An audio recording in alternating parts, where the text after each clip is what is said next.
বন্ধুরা তোমাদেরকে স্বাগত জানাই আবার একটা নতুন ভিডিওতে। তো আজ এই ভিডিওর মাধ্যমে আমি তোমাদের সাথে আলোচনা করব central bank of India vacancy 23-24 এই জব সম্পর্কিত কিছু তথ্য। তো তোমরা যদি এই চ্যানেলে নতুন হয়ে থাকো তো চ্যানেলটা সাবস্ক্রাইব করে আমাদের সাথে থাকতে পারো, আর ভিডিওটি যদি ভালো লাগে ভিডিওতে অবশ্যই একটা লাইক করে যেও। মাধ্যমিক পাশে সেন্ট্রাল ব্যাংকে কর্মী নিয়োগ, সাফাই কর্মচারী পদে কিন্তু আবেদন করা যাবে। রাজ্যের সমস্ত চাকরি প্রার্থীদের জন্য দারুণ সুযোগ। সেন্ট্রাল ব্যাংক অফ ইন্ডিয়ার তরফ থেকে একাধিক শূন্য পদে কর্মী নিয়োগ করা হবে, তার একটি বিজ্ঞপ্তি কিন্তু ইতিমধ্যে প্রকাশিত হয়েছে। এখানে ভারতবর্ষের নাগরিক হলে আবেদন করা যাবে। সেক্ষেত্রে পশ্চিমবঙ্গের 23টি জেলার চাকরি প্রার্থী আবেদনের যোগ্য। মাধ্যমিক পাস থাকলে আবেদন করা যাবে। এছাড়া আরও বিস্তারিত তথ্য জানার জন্য অবশ্যই এই ভিডিওটি তোমরা শেষ পর্যন্ত দেখতে থাকো। নিয়োগ সংস্থা human capital management central office central bank of India. পদের নাম এখানে বলা হয়েছে সাফাই কর্মচারী কাম সাব স্টাফ। মোট শূন্যপদ রয়েছে কিন্তু এখানে 484টি। ঠিক আছে, এখানে কিন্তু 484টি ভ্যাকেন্সি রয়েছে। আবেদনের মাধ্যম কিন্তু অনলাইনের মাধ্যমে এখানে আবেদন করা যাবে। আবেদনের শেষ তারিখ এখানে বলা হয়েছে 9/1/2024। এই তারিখের মধ্যে কিন্তু আবেদন প্রক্রিয়া সম্পন্ন করতে হবে।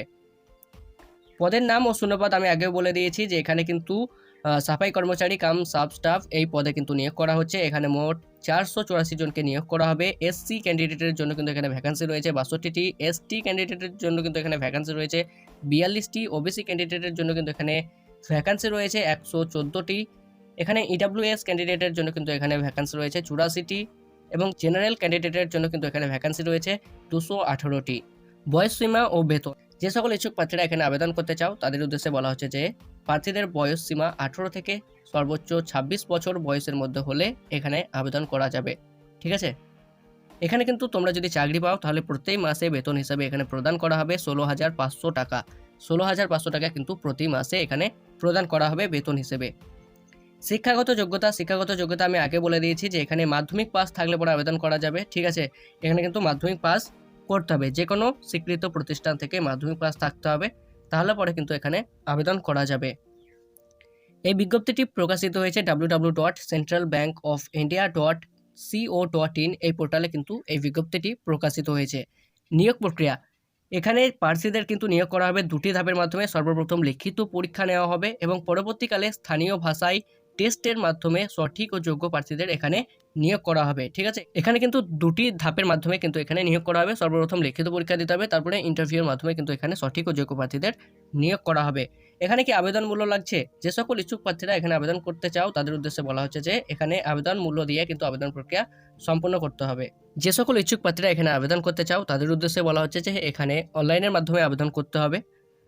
অনলাইনের যে অফিসিয়াল ওয়েবসাইটটি রয়েছে www.centralbankofindia.co.in এই পোর্টালে গিয়ে কিন্তু অনলাইনের মাধ্যমে 9/1/2024 এই তারিখের আগে বা এই তারিখের মধ্যে আবেদন প্রক্রিয়া সম্পন্ন করতে হবে। আবেদন শুরু হয়ে গেছে 15/12/2023, আবেদন শেষ হবে 9/1/2024 এই তারিখের মধ্যে কিন্তু আবেদন প্রক্রিয়া শেষ হবে। এখানে কিন্তু অফিসিয়াল ওয়েবসাইটের লিঙ্ক ভিডিও ডেসক্রিপশনে দেওয়া থাকবে। অফিসিয়াল ওয়েবসাইটটি হচ্ছে www.centralbankofindia.co.in। অফিসিয়াল বিজ্ঞপ্তিটি ডাউনলোড করার লিঙ্ক ভিডিও ডেসক্রিপশনে দেওয়া থাকবে। এছাড়াও অ্যাপ্লাই করার লিঙ্কও ভিডিও ডেসক্রিপশনে দেওয়া থাকবে। তোমরা গিয়ে কিন্তু অনলাইনের মাধ্যমে ডাইরেক্ট ভিডিও ডেসক্রিপশন থেকে গিয়ে ডাইরেক্ট অনলাইনের মাধ্যমে আবেদন করতে পারবে এবং অফিসিয়াল বিজ্ঞপ্তিটি ডাউনলোড করতে পারবে। তো বন্ধুরা, আজ এই ভিডিওর মাধ্যমে আমি তোমাদের সাথে আলোচনা করার চেষ্টা করলাম central bank of India vacancy 23-2024 এই জব সম্পর্কিত কিছু তথ্য। তো তোমাদের এই ভিডিওটি কেমন লাগলো তার নিচে কমেন্ট করে জানাতে পারো। যদি ভিডিওটি ভালো লাগে তাহলে অবশ্যই লাইক করো, তোমার বন্ধুদের সাথে শেয়ার করতে পারো। চ্যানেলে নতুন হয়ে থাকলে চ্যানেলটা সাবস্ক্রাইব করে আমাদের সাথে থাকতে পারো। তো আজকের ভিডিওটি এই পর্যন্ত, ফিরে আসবো নতুন একটা ভিডিও নিয়ে, নতুন একটা টপিক নিয়ে। ততক্ষণ জয় হিন্দ, জয় ভারত।